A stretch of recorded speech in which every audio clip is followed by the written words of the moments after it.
अगर आपसे क्वेश्चन पूछा जाए, how would you determine equilibrium level of GDP using S equal to I approach? तो उस केस में सबसे पहले जो फर्स्ट लाइन है हम एक्सप्लेन करेंगे, equilibrium level of GDP is determined where planned saving is equal to planned investment. तो जो प्लान्ड सेविंग है अगर वो इक्वल है प्लान्ड इन्वेस्टमेंट के।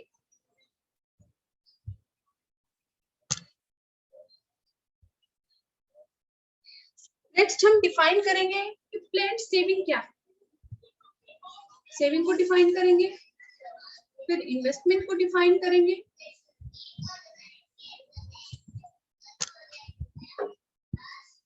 नेक्स्ट हम नंबर पे शेड्यूल बनाएंगे और शेड्यूल में हम शो करेंगे S इक्वल टू I, जहां पे है वो क्या है equilibrium level of GDP.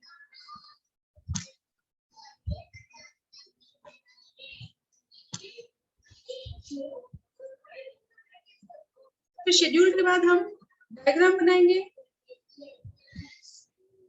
Diagram हमें बनाना है S और I का।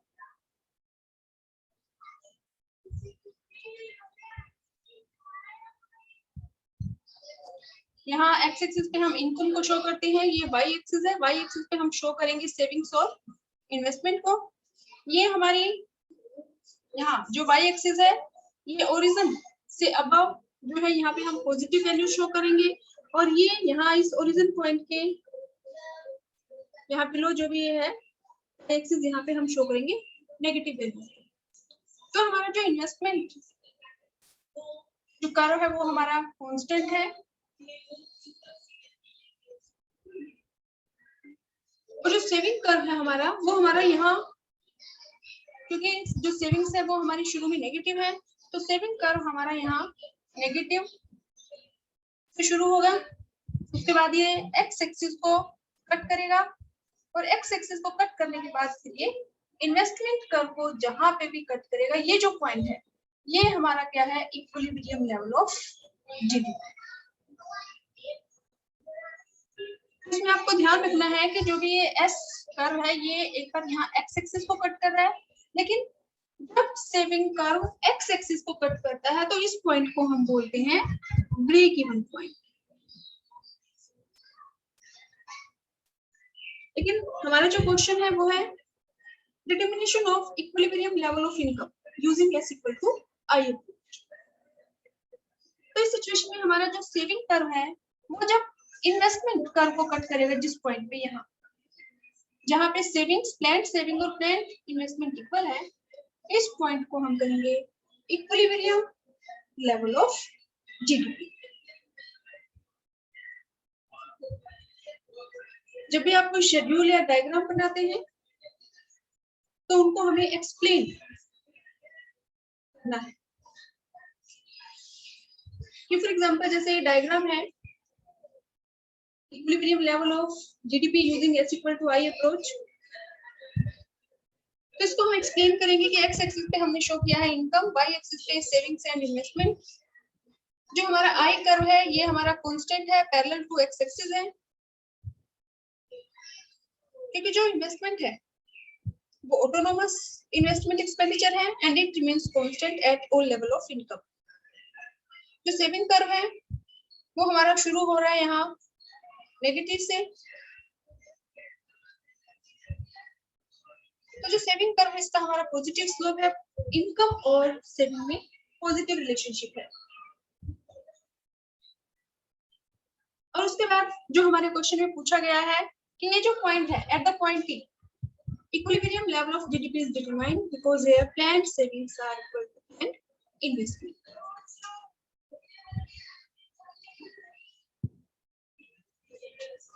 अब अगर कोई भी इकोनॉमी इक्विलिब्रियम लेवल पे नहीं है,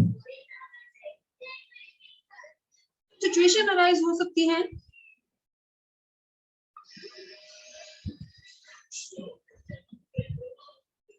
if savings are greater than investment.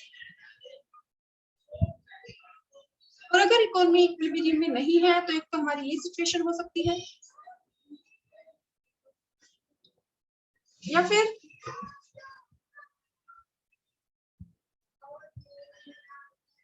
savings are less than investment.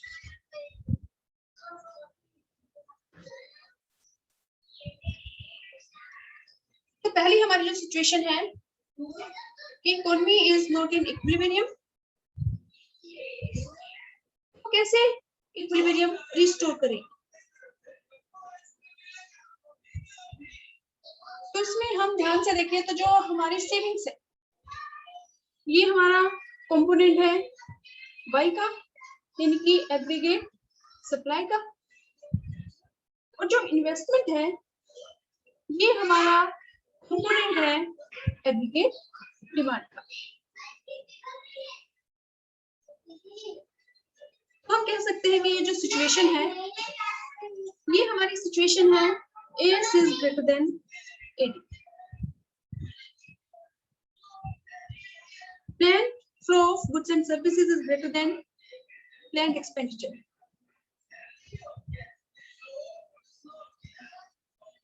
तो इस सिचुएशन में हमें ये ध्यान रखना है कि जो एग्रीगेट डिमांड है ये इंपॉर्टेंट कंपोनेंट है, इसमें कोई चेंज नहीं होगा। ये जितनी भी है एग्रीगेट सप्लाई से ज्यादा हो या कम हो ये यही रहेगी।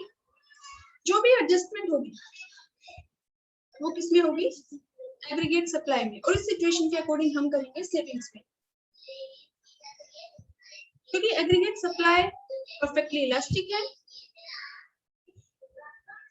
जो एग्रीगेट सप्लाई है ये अपने आप को एडजस्ट करेगी और एग्रीगेट डिमांड के इक्वल आ जाएगी। अगर हम एक्सप्लेन कर रहे हैं approach S equal to I, तो उस केस में हमारी दो कंडीशन हो सकती है। If an economy is not in equilibrium, तो हो सकता है कि savings are greater than investment, या फिर savings are less than planned investment. जो हमारी फर्स्ट सिचुएशन है इसमें है क्या है? Savings are greater than planned investment. तो इसमें सेविंग हमारा कंपोनेंट है एग्रीगेट सप्लाई का, और जो इन्वेस्टमेंट एक्सपेंडिचर है ये हमारा कंपोनेंट है एग्रीगेट डिमांड का। तो it is the situation of planned aggregate supply is greater than planned aggregate demand. तो इस सिचुएशन में प्रोड्यूसर को लॉस होगा, प्रोड्यूसर सफर लॉसेस इस चीज का। दोनों ही सिचुएशन में प्रोड्यूसर को लॉस होगा। एक सिचुएशन में होगा अनफुलफिल्ड डिमांड का, और एक सिचुएशन में होगा अनडिजायर्ड या अनप्लान्ड स्टॉक का।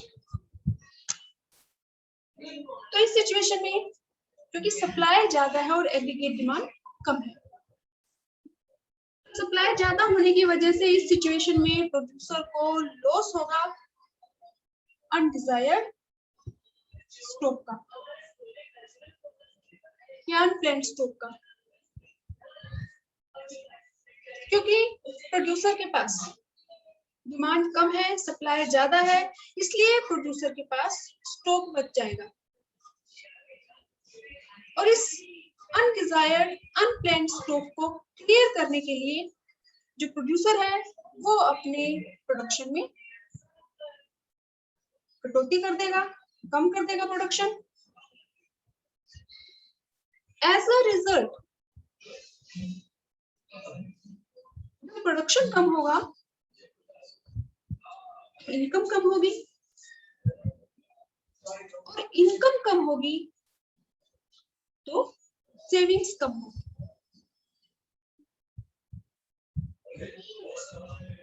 And this process will continue till S equal to I.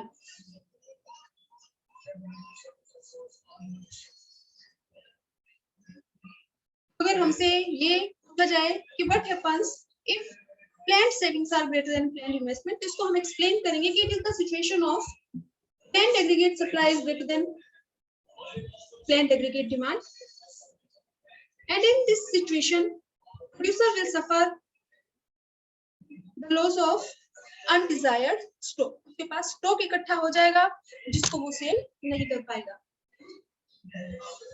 जिसको वो सेल नहीं कर पाया। इस अनवांटेड अनडिजायर्ड स्टॉक को क्लियर करने के लिए जो प्रोड्यूसर है वो अपने प्रोडक्शन में कटौती करेगा, और प्रोडक्शन कम होने की वजह से इनकम कम हो जाएगी। इनकम कम होने की वजह से केन्स के अकॉर्डिंग प्रोडक्शन और एम्प्लॉयमेंट में 1 to 1 का रिलेशनशिप है। अगर प्रोडक्शन इंक्रीज होगा तो एम्प्लॉयमेंट इंक्रीज होगी, तो इनकम इंक्रीज होगी, और अगर प्रोडक्शन डिक्रीज होगा तो एम्प्लॉयमेंट डिक्रीज होगी। एम्प्लॉयमेंट कम होने की वजह से इनकम कम होगी, और इनकम डिक्रीज होने की वजह से सेविंग्स कम होना शुरू हो जाएगी। ये प्रोसेस तब तक चलती रहेगी जब तक इकोनॉमी दोबारा इक्विलिब्रियम रिस्टोर ना कर दे, यानी कि इकोनॉमी दोबारा इक्विलिब्रियम सिचुएशन में ना पहुंच जाए। This process will continue till planned savings are equal to planned investment.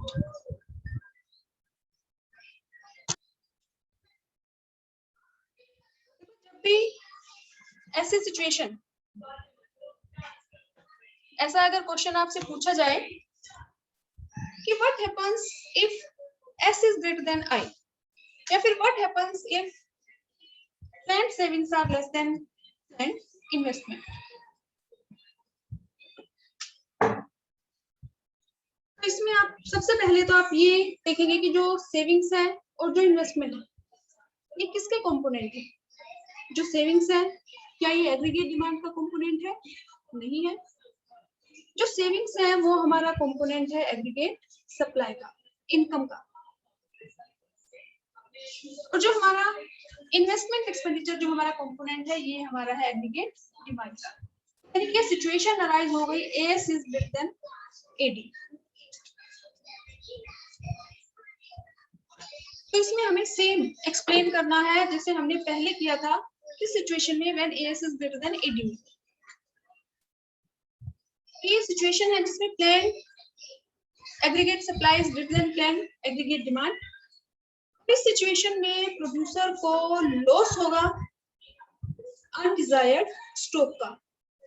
क्योंकि फॉर एग्जांपल सप्लाई है 100 यूनिट्स और डिमांड है 70, तो 30 जो गुड्स हैं वो प्रोड्यूसर के पास, क्लोजिंग स्टॉक हम जिसको बोलते हैं, प्रोड्यूसर के पास वो स्टॉक बच जाएगा।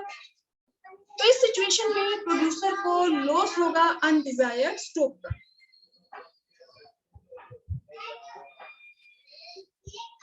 और इस स्टॉक को क्लियर करने के लिए इसके पास पहले से जो माल पड़ा है उसको सेल करने के लिए वो अपने प्रोडक्शन में कटौती कर देगा।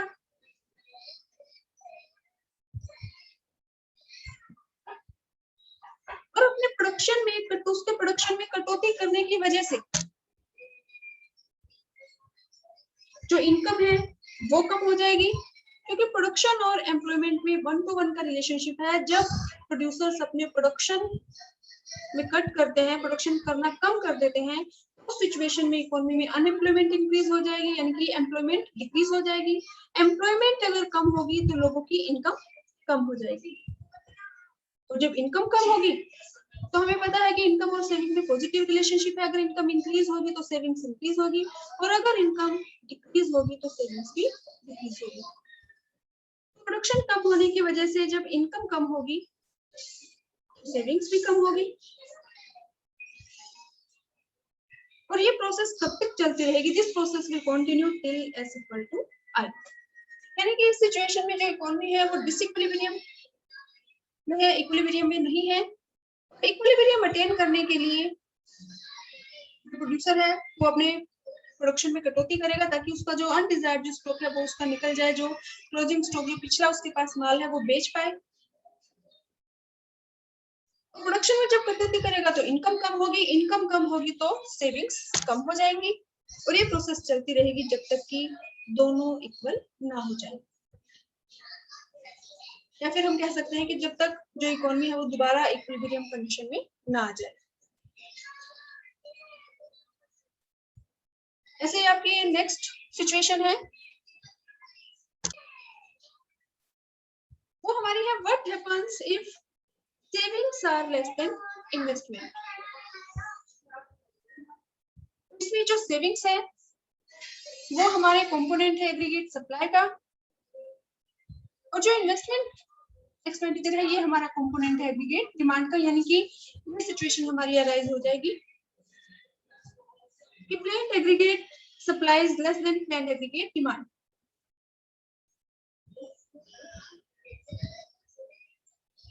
इस सिचुएशन में भी प्रोड्यूसर को लॉस होगा कि सप्लाई कम है और डिमांड ज्यादा है। फॉर एग्जांपल सप्लाई है 70 यूनिट्स और डिमांड है 100 यूनिट्स की, तो इस केस में भी प्रोड्यूसर को लॉस होगा, लेकिन कैसा, अनफुलफिल्ड डिमांड का। जो प्रोड्यूसर है वो डिमांड को फुलफिल नहीं कर पा रहा।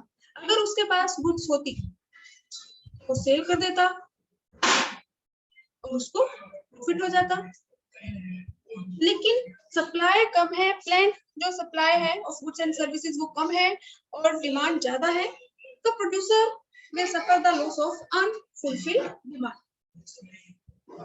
और अब इस लॉस को कवर करने के लिए जो प्रोड्यूसर है वो अपने प्रोडक्शन को इंक्रीज करेगा,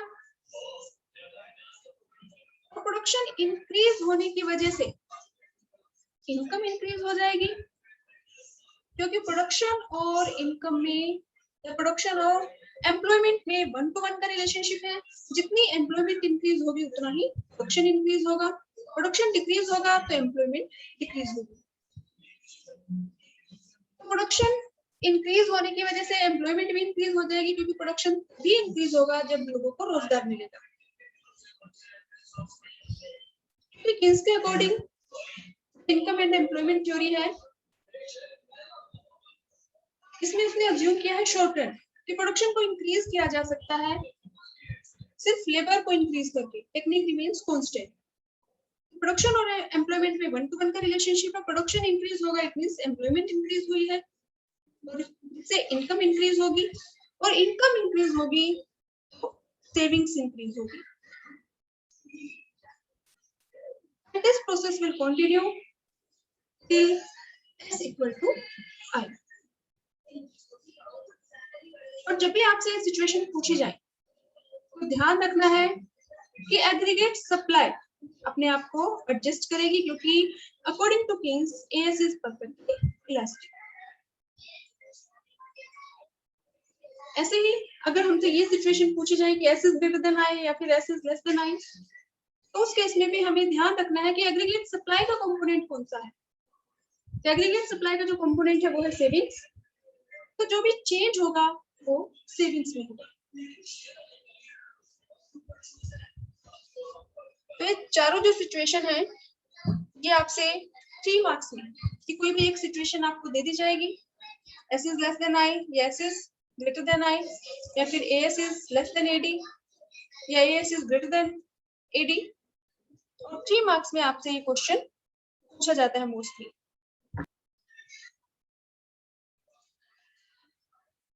Algebraic equation to calculate equilibrium level of income। एक तो हमारी इक्वेशन है कंजम्पशन एक्सपेंडिचर की,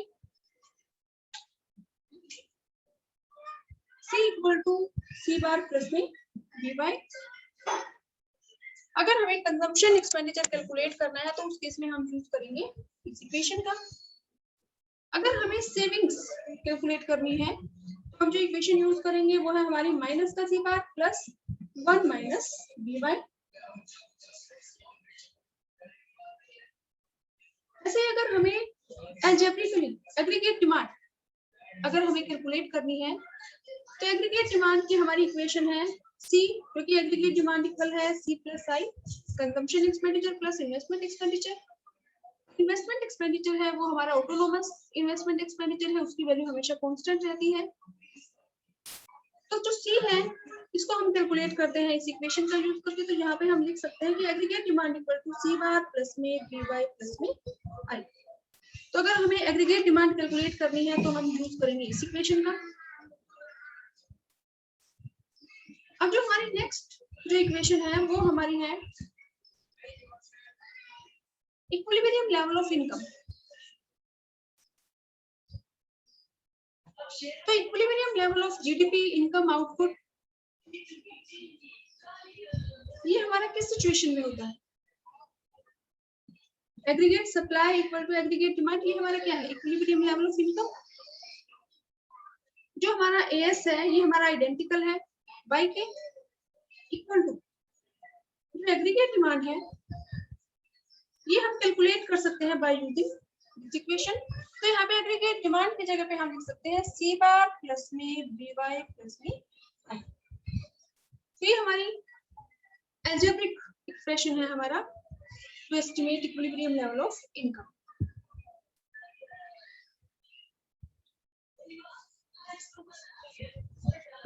y equal to C bar plus में बी वाई प्लस में आई। फॉर एग्जाम्पल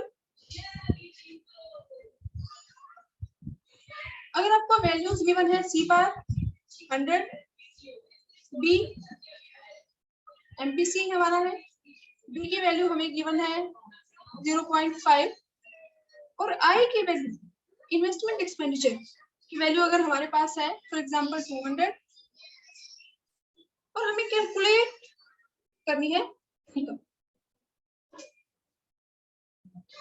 तो इस केस में ये जो वैल्यूज हमारे पास है इनको हम अपनी इस इक्वेशन में इस फॉर्मूले में पुट कर देंगे। y equal to C bar की वैल्यू हमारे पास है 100 प्लस बी की वैल्यू हमारे पास है 0.5 इंटू y की वैल्यू हमारे पास नहीं है क्योंकि इनकम हमें कैलकुलेट करनी है। यहाँ पे हम 0.5 को मल्टीप्लाई कर देंगे y से तो 0.55 प्लस इन्वेस्टमेंट एक्सपेंडिचर की वैल्यू हमारे पास है 200। अब अगर हम इन y और y इनको हम इस y को हम लेफ्ट हैंड साइड ले आए ये हमारा हो जाएगा y माइनस में 0.5y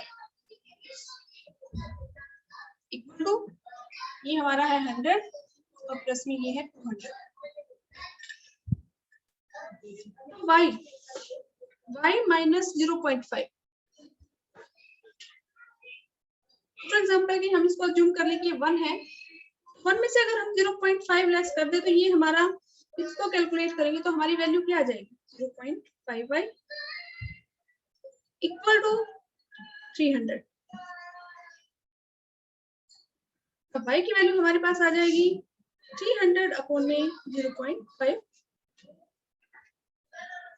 300 अपॉन में 5 इंटू 10, 300 अपॉन में 5 1500।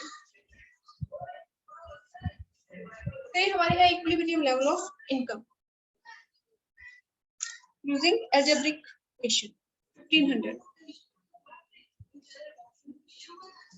अगर आपसे बिल्कुल सेम हमारी इक्वेशन है, अगर हम एग्रीगेट डिमांड कैलकुलेट करते हैं तो भी हमारा यही फॉर्मूला है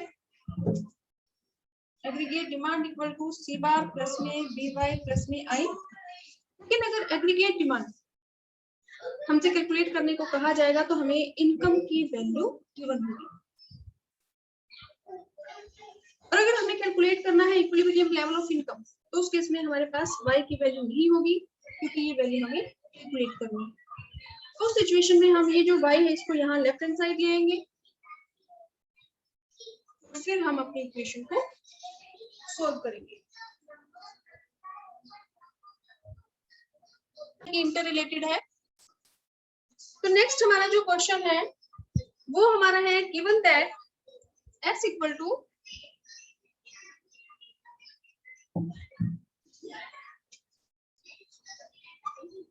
ये इंफॉर्मेशन हमारे पास है कि s की जो वैल्यू है वो है -25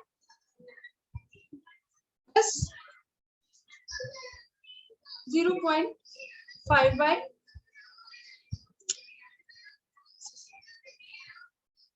ये इक्वेशन हमें सेविंग फंक्शन की इक्वेशन हमें दे रखी है। i की वैल्यू इन्वेस्टमेंट एक्सपेंडिचर है उसकी वैल्यू भी हमें गिवन है। इन्वेस्टमेंट एक्सपेंडिचर की वैल्यू है 5000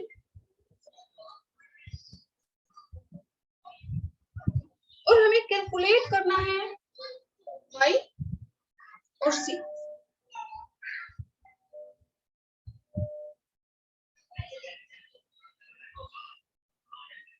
एक तो हमें y की वैल्यू कैलकुलेट करनी है और दूसरा हमें वैल्यू कैलकुलेट करनी है c की। इसलिए हम सबसे पहले y की जो वैल्यू है वो हम कैलकुलेट कर लेते हैं।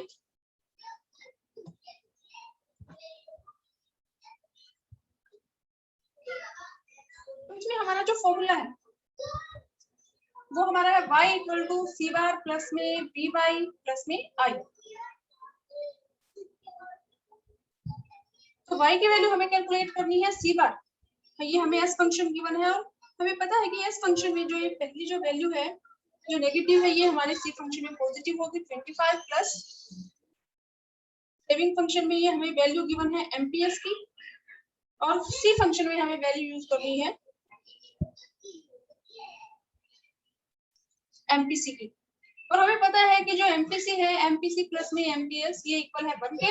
तो 1 में से अगर हम एमपीएस की वैल्यू लेस कर दे तो हमारे पास वैल्यू आ जाएगी एमपीसी की। तो 1 में से जब हम 0.5 लेस करेंगे तो एमपीसी की वैल्यू भी हमारे पास वही रहेगी 0.5 y प्लस में आई की वैल्यू हमारे पास है 5000।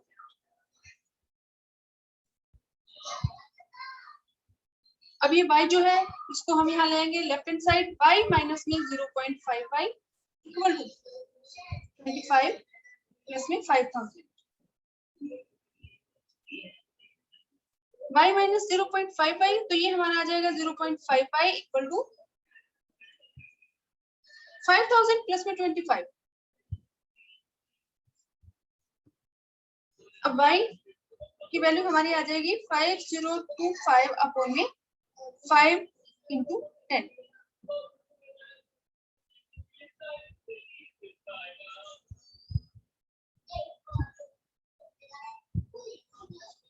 तो ये वैल्यू हमारी आ जाएगी y की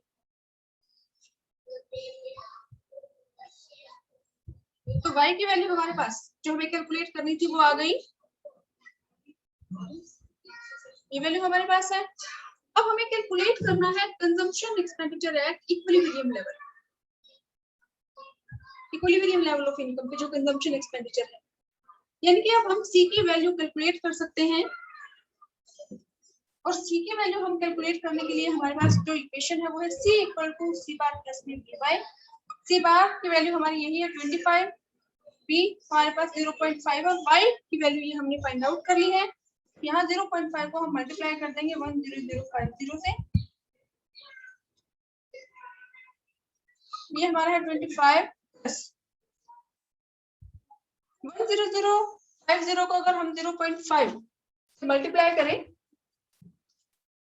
यानी कि 10,050 को अगर 0.5 से हम मल्टीप्लाई करें तो इसका हाफ हो जाएगी